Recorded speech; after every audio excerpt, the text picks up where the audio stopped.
Hey, it's Che Webster from Roleplay Rescue, and you are listening to Tale of the Manticore. The following podcast is intended for a mature audience. Listener discretion is advised.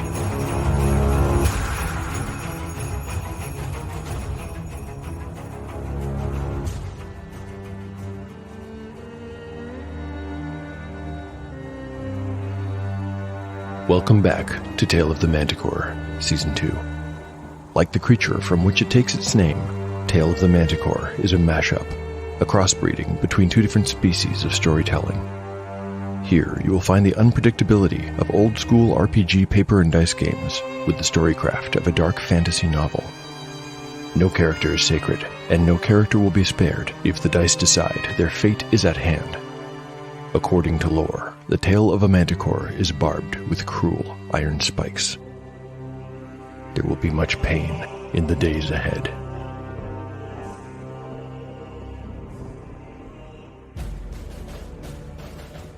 Last time on Tale of the Manticore. In Chapter 17, the PCs travel through the streets of Silmoral towards Bertham Square, where the public execution is about to begin. But they walk right past it. Yellowfly doesn't want to be too close to the action, so he installs his gang on the rooftop of the Dunwich Cidery Company, where they can watch in safety and try to think of a plan without worrying about being made by Bellic's spies. The execution plays out as expected. It's presided over by the magistrate, who plays to the crowd's thirst for blood and lauds the awful affair as an example of justice done at the same time. After watching the event to its conclusion, the companions silently mull over what must seem like a very short list of viable options. That's when Catsbane has an idea. We don't yet know what it is, but it has something to do with the time he spent working as an apprentice in the Tower of the Royal Magus.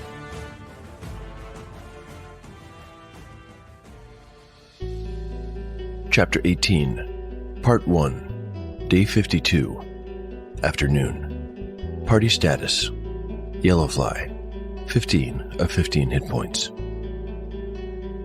Everyone had a part to play. The purchase of this service would be an expensive one. Yellowfly needed to bribe one of the girlfriends of the Palace Watch to drip a little poison in her lover's ear. Not real poison, of course. That would not be as damaging or costly. No, they wanted her to pour a drop of misinformation. In doing so, she would take on real risk. That was the rub. So they would have to pay her enough to disappear for a long time, in the likely case that her involvement put her in danger. For this, Yellowfly expected to pay 250 gold pieces. That was a lot of money. Money he didn't have. Even after he sold the silk scarf and velvet bag, two items of value the companions had picked up along their adventures, he still only had 70 gold pieces and a handful of mixed small change. The locksmith's fee had put a real dent in their collective purse. Hopefully there was something worthwhile in that box. The fighter thought about this as he made his way to find out. Argon Mechmit was a specialist who worked both a legitimate business and an illegitimate one. He built and installed locks during the day, while at night he specialized in breaking them open. He lived right above his shop, Mechmit's Key and Tumbler. Yellowfly ignored the front door with the sign over the lintel and instead went around the back. He climbed a flight of wooden steps and knocked on the door. After a minute, it opened a crack. Yellowfly cleared his throat. "For the moon never beams," he said. The voice on the other side bore a discernible native Nipulic accent hidden under a practiced Silmorian. "Without bringing me drinks." The door opened the rest of the way and Yellowfly stepped into a very tidy little study that smelled of mint. It had a small desk, a shelf lined with books and neatly stacked papers, and two upholstered chairs. On the desk was his lockbox. "Welcome, welcome," said Mechmit. He had a large hooked nose and black bushy eyebrows. His back was slightly stooped, and the man moved with a difficulty that Yellowfly guessed came from arthritis. "I hope the contents were worth your price," grumbled Yellowfly. Mechmit smiled an ugly gap-toothed grin. "You're not the first to say that. Well, you can see for yourself. I just opened the lock. I never touch the contents. I don't even look inside. Do you wish privacy?" "Yes, if you don't mind," said Yellowfly. He strode towards the desk while Mechmit hobbled into the next room. Thinking of Tam, he said a little prayer for good luck to Shartoon, reached out, and pulled back the lid. What do you suppose is in the box? We know there's coins inside. If there was anything fragile, it's likely to be broken now. Cole threw it to the ground when he saved Catsbane from walking off the Harpy's cliff. I think the contents of the box would depend on whether that dungeon under the sawmill has actually been abandoned or not. If it has been, then the contents are most likely worth very little. But if the Weeping Eye intends to use their secret location again one day, the contents might be very valuable. Well, I haven't decided which is true, so let's play an Uno reverse card and run it backwards. If the box holds a treasure, the dungeon is still active. If not, it's abandoned. I'm going to say that the box will hold coins that total up to a value of 0 to 400 gold pieces. I'll get this number by rolling a d6 and subtracting 2, then multiplying the result by 100. In short, any roll under a 3 means the box is full of nearly worthless copper pennies. Now, if the dice show that there is something of value in the box, I might allow for a chance for there to be something else in there, a special item of some kind, or a clue. But there's no point in trying to figure that out just yet. Let's get a d6 and start with the coins. Rolling. A 4. Minus 2 means there's coins adding up to 200 gold pieces. Well, I guess this means the dungeon has not been abandoned, but I don't think this is enough to warrant a roll for something else. This is going to be just enough to pay off the Royal Guard's girlfriend, with barely 18 gold pieces left for the party members to keep for themselves. You know, they say that crime doesn't pay, but from my perspective, Yellowfly's gang pays and pays and pays. Well, the party may be poor, but they are growing in power nonetheless. Today, Yellowfly achieves level 3. Is there anything better than a level up in D&D? I am super excited. Let's grab some more dice and get to rolling. The first roll is the most important one. Fly is a fighter. He needs hit points, and the more, the better. I'm using a d8 to determine how many he'll gain. The roll? Crap, I got a 4.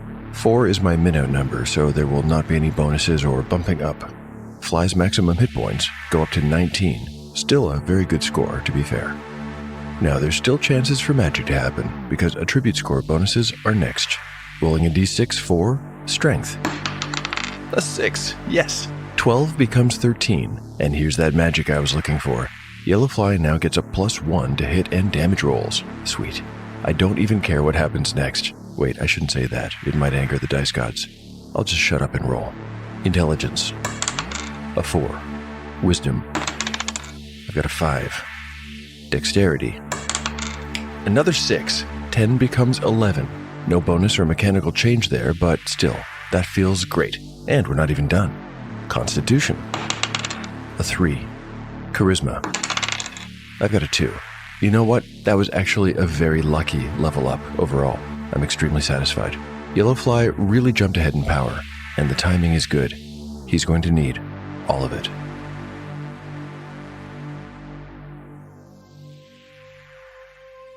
Between the lines. Nepule. In a way, the kingdom of Camartine is really 2 kingdoms. There's the capital of Silmoral, of course, which is and always has been the seat of power. And then there's Nepule to the west. Nepule used to be a separate and sovereign kingdom of its own, but it bent the knee to its more powerful neighbor and allowed itself to be annexed. This capitulation took place at around the same time the villages of Clearwater and Rull were established, a little over 300 years ago. The ruler who negotiated this annexation was, incidentally, the regent Thury, whose name is now most often used to refer to the gate that keeps Silmoral's poor out of the way of its finer inhabitants. There's something almost poetic about that, because when Nepule was absorbed, it began a long tradition of what became a kind of 2-caste system in Camartine. Those of Nepulic heritage would forever be marked as intellectually inferior, uncultured, and good for little more than menial labor. And how were they marked? You'll have noticed by now that those of Nepulic descent often have a different accent than those with the pure Silmorian blood. Often, but not always. With 3 centuries to adapt, many Nepulic families learned to adjust and took on the accents and attitudes of their supposed betters. Others, like Cole and his parents, for example, have resisted the change, or just never bothered.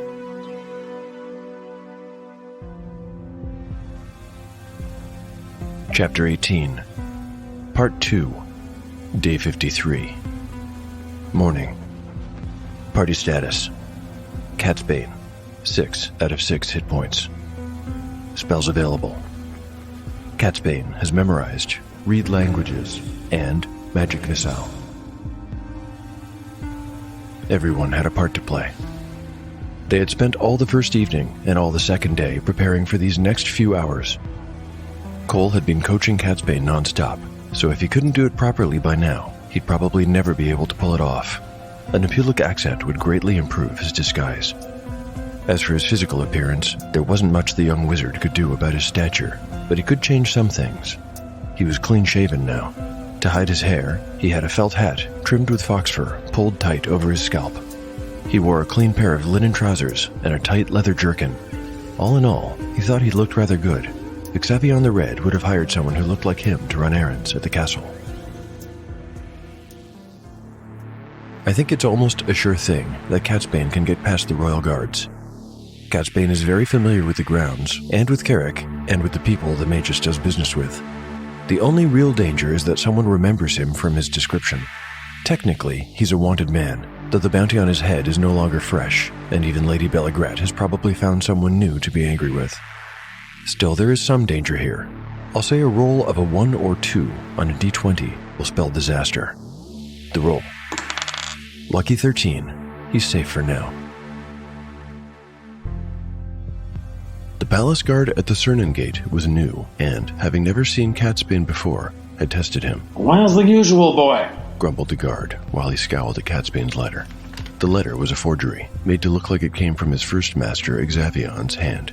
The usual girl, Catsbane had answered in his best Napulic. Master Xavion usually sends a girl. The guard had sniffed. Oh, yes, quite right. Where's she, then? She's ill. May I pass? Catsbane had taken his letter of permission back from the guard, feigning irritation, and made his way through the royal gardens, right up to the castle gates. Here he had repeated the performance from before with another pair of guards, and was permitted entry. Although it had been weeks since anyone had been looking for someone of his description, the young wizard's heart still pounded with apprehension.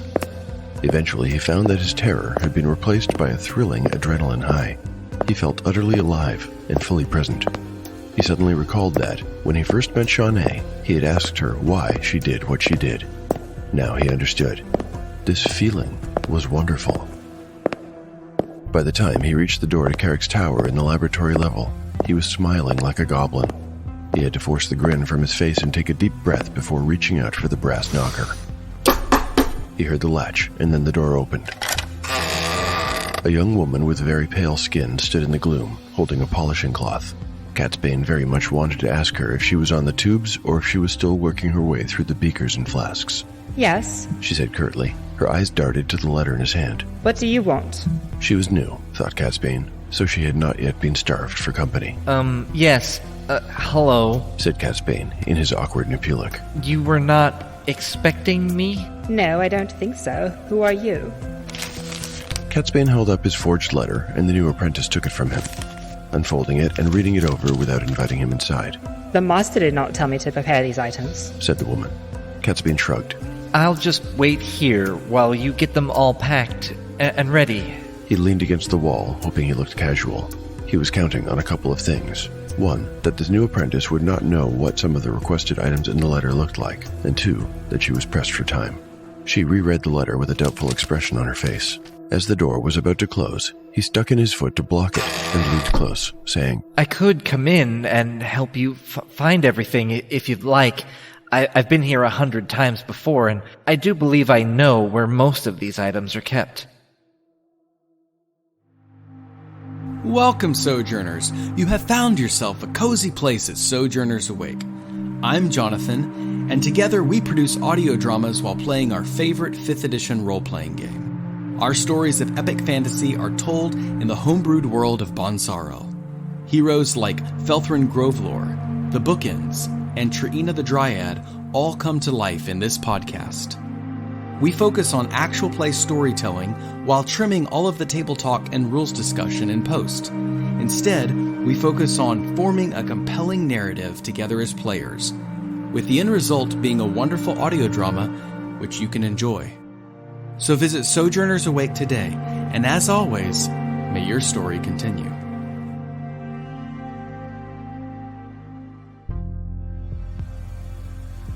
Listen, it's not really a good idea for you to be in here, so let's get your things together quickly and then you can be on your way.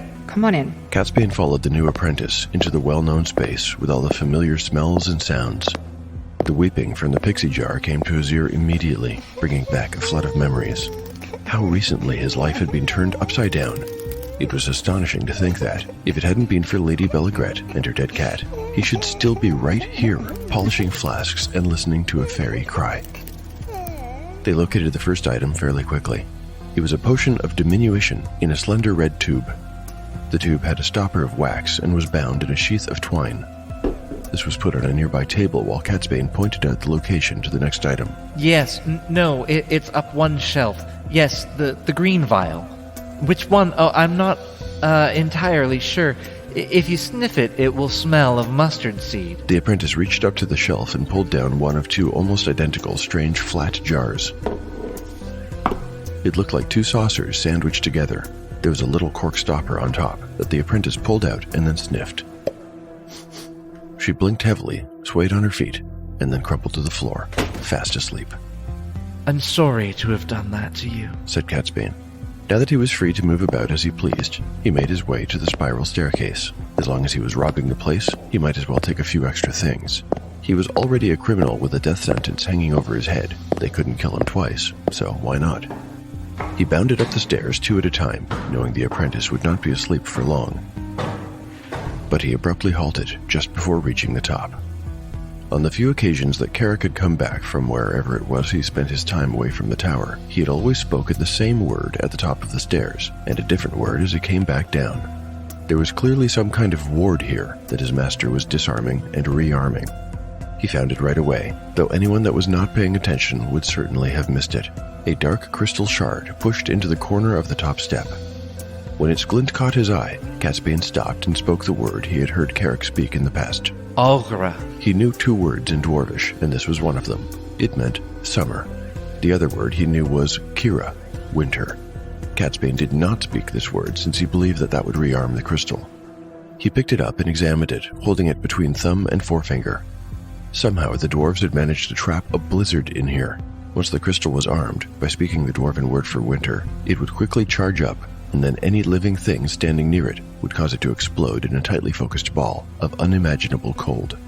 He placed the little shard in his pocket and stepped up and into the tower top chamber. Carrick's study was surprisingly minimal. Xavion the Red had kept a private room such as this one, but it had been chaos manifest. Conversely, Carrick's room was immaculately well ordered and free of clutter. There were two bookshelves, each filled with tomes neatly stacked side by side. There was also a writing table featuring an inkpot and quill. A large humanoid skull with a half-melted candle stuck to the top occupied one corner, while a letter with a broken wax seal was in the other. The letter was folded, but flapped slightly in the mild breeze that came in through the single archtop window, so that it seemed almost to be waving hello. For no reason, Catsbane took it and stuck it in his pocket, along with the shard. On further impulse, he suddenly grabbed a piece of parchment and dipped the quill into the inkpot. He thought for a few moments before hastily scribbling out a little note. This he folded over several times, and then rolled into a tight tube. He bit his lip and reached out to the bookshelf, daring to touch one of Carrick's books. When he pulled on the spine, some unseen force from the other side resisted and pulled the book forcefully back into place. Catsbane suddenly became aware that he was in the private chamber of the kingdom's archmage. There were powers in here he could not begin to understand. To remain would be unwise. He reconsidered his plan to snoop and crept back down the stairs.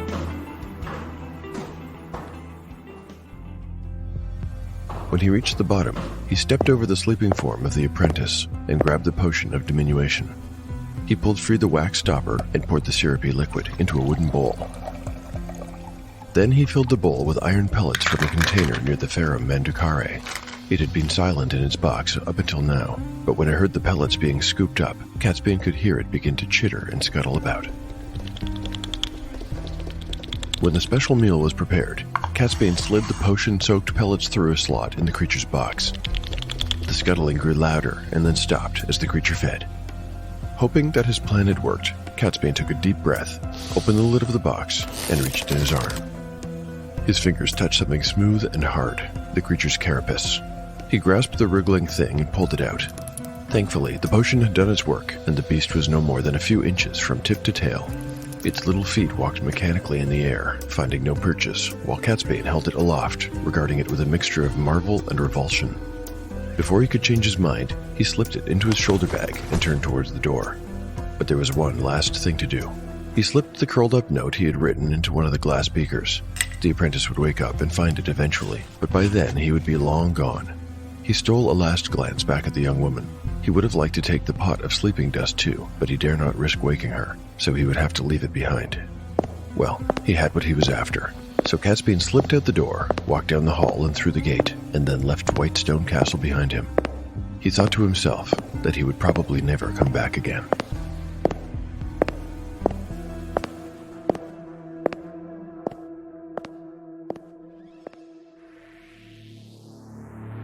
A potion of diminution will last for 7 to 12 turns, or 7 to 120 minutes. Before I roll to see how long this one will stay in effect, I need to decide exactly when the execution is to begin. I'll say that the ceremony will start in exactly 1 hour, and heads will begin to roll in 1 hour and 20 minutes. This will become important soon. Anyway, the magical effect of the potion will last for... a 1 on the die, 70 minutes.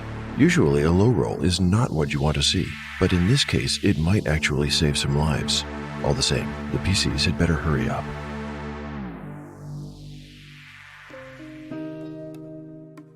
Chapter 18, Part 3, Day 53, Late Morning. Party status: Shawnee, 13 out of 13 hit points. Everyone had a part to play. After Catsbane had gone off on his mission, Shawnee had waited for what she guessed was about an hour. Then, hoping her time was good, she pushed her borrowed handcart past the gate. As she rattled along, one of the guards called out to her. Hetty had said they would do that. Oi, cidery girl! Bring your wares over here so as we can have a look. Shawnee had obeyed, pushing the lurching cart with its wooden wheels up to the certain gate. There were 2 guards there, wearing plate and mail armor, and with red sashes crossing their breastplates. The guard that had called her over was an ugly man with thick lips and a bristly black beard. Right, let's see what you got then, he said, wearing a lascivious smile. He didn't look at the cups or jugs of cider at all, but stared hard at her chest. Oh, it all looks very sweet indeed. Shawnee attempted a girlish smile and deliberately touched her hair, hoping that she would not have to stay and flirt with these men for long. As it turned out, she didn't. After only a few minutes of enduring their innuendos, she saw Catsbane approaching from the other side of the gate. He was moving toward her at a good clip. How about a free one for me, sweetling? Asked the guard. He reached out a mailed hand and stroked her arm. She allowed this, though in her mind she was slowly pushing a dagger through his neck. 3 cop is a cup, she replied meekly. Mum will be angry with me if I give away free drinks. Tell the old bat you spilled a cup, or that some fool knocked it over. Come on, sweetling. I'm parched standing guard out here all day, and we're going to miss the fun down Burtham's. Come on now. His smile made her ill, but Shawnee managed to grin back. She hoped it didn't look too forced. Finally, Catsbane showed up. Cup of cider, my lord? She asked. 3 pennies a cup. Ah, He said, still using his Napulic accent. I suppose I could do with a little refreshment. Now, let me see. He fished around in his pockets, presumably looking for some money. I'm sure I have a few coins here, somewhere. Go ahead and make me a cup. Catsbane next looked in his shoulder bag and produced a silver coin. Aha! Here's a silver. You can make change? He asked. I think so, replied Shawnee. Why not buy a couple of drinks for us, eh? Suggested the guard. It's one of the king's 3 days of justice, yeah. Well, Catsbane pretended to consider it. I suppose I could. Why not? A drink for each of these good men, and you keep the change, my dear. Shawnee had bowed deeply and poured a cup for Catsbane. He drained it immediately, and, as she served the other 2 guards, he discreetly slipped the tiny Ferrum Mandukare into his empty cup and put it face down on her cart. He made sure to keep his hand over it so it didn't start moving about. When Shawnee returned with the guard's empties, she stacked them on top of Catsbane's cup, further trapping the shrunken creature. "My lord," she said, nodding her thanks, and then trundled her cart away in the direction of Bircham Square. Catsbane moved very deliberately off in the other direction, towards the tower of Xavion the Red.